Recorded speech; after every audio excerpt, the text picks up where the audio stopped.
బుర్లాన్పూర్లోని cricket స్టేడియంలో గురువారం రాత్రి ముంబై ఇండియన్స్ పంజాబ్ కింగ్స్ మధ్య జరిగిన మ్యాచ్ హై వోల్టేజ్ క్రియేట్ చేసింది. 193 పరుగుల టార్గెట్తో బరిలోకి దిగిన పంజాబ్ జట్టు 14 పరుగులకే 4 వికెట్లు, 77 రన్స్కే 6 వికెట్లు కోల్పోయి పీకల్లోతు కష్టాల్లో పడిపోయింది.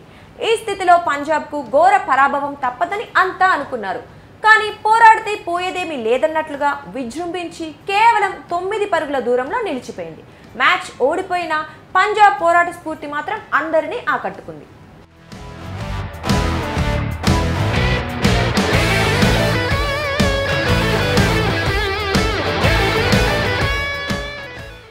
ఈ మ్యాచ్లో ముంబై గెలిచిన హీరోగా నిలిచింది మాత్రం పంజాబ్ కింగ్స్ సంచలనం అశుతోష్ శర్మ.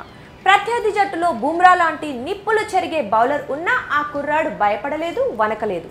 విజయం పక్కా అని తడిగుడ్డ వేసుకున్న ముంబై ఇండియన్స్కి చుక్కలు చూపించాడు. ఆల్మోస్ట్ మ్యాచ్ గెలిపించినంత పని చేశాడు. బుమ్రా యార్కర్ సంధించాడంటే ప్రపంచంలో ఏ తోపు బ్యాట్స్మెన్ అయినా బౌల్డ్ కావాల్సిందే.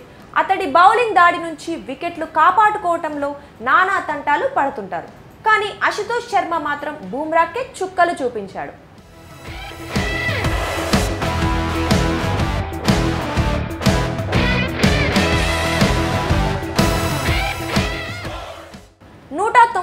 పరుగుల భారీ టార్గెట్ను ఛేదించే క్రమంలో శామ్ కరన్, ప్రభు సిమ్రాన్ సింగ్, రిలీ రోసో, లిమ్ లివింగ్స్టోన్ ఇలా స్టార్లంతా విఫలమైన అశుతోష్ శర్మ మాత్రం పట్టు వదలలేదు. 28 బంతుల్లో 2 4లు 7 6లతో 61 రన్స్ చేసి చెలరేగిపోయాడు. చివర్లో అవుట్ కాకపోయి ఉంటే ఖచ్చితంగా పంజాబ్కే విజయం దక్కేది. ఐపీఎల్లో ఒక్క రాత్రితో హీరోగా మారిన ఈ కుర్రాడిని నెటిజన్లు తెగ పొగిడేస్తున్నారు.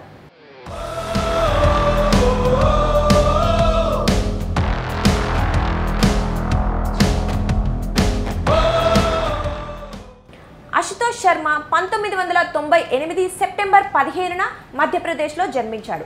క్రికెట్పై ఇష్టంతో చిన్నతనం నుంచే గొప్ప క్రికెటర్ కావాలని కలలు కన్నాడు. వాటిని నిజం చేసుకునేందుకు ఎంతో కష్టపడి ఈ స్థాయికి వచ్చాడు. క్రికెటర్గా అంచెలంచెలుగా ఎదుగుతూ వచ్చిన అశుతోష్ 2019-20 విజయ్ హజారే ట్రోఫీలో మధ్యప్రదేశ్ తరపున అరంగేట్రం చేశాడు. 2023 అక్టోబర్లో T20 క్రికెట్లో అత్యంత వేగంగా హాఫ్ సెంచరీ చేసిన భారత ఆటగాడిగా చరిత్ర సృష్టించాడు. 11 బంతుల్లోనే ఈ ఫీట్ సాధించి Yuvraj Singh 2007 T20 world cup సందర్భంగా 12 బంతుల్లో చేసిన హాఫ్ సెంచరీ రికార్డును బ్రేక్ చేశాడు.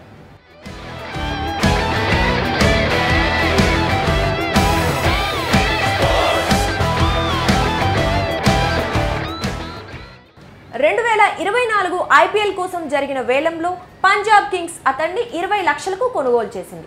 ఈ మ్యాచ్ కంటే ముందు కూడా మంచి ఇన్నింగ్స్తో అశుతోష్ అందరి దృష్టిని ఆకర్షించాడు. ప్రస్తుతం అతడి ఆట చూస్తున్న క్రికెట్ అభిమానులు టీమిండియాకు మరో సూర్యకుమార్ యాదవ్ దొరికేశాడంటూ సంబరపడిపోతున్నారు.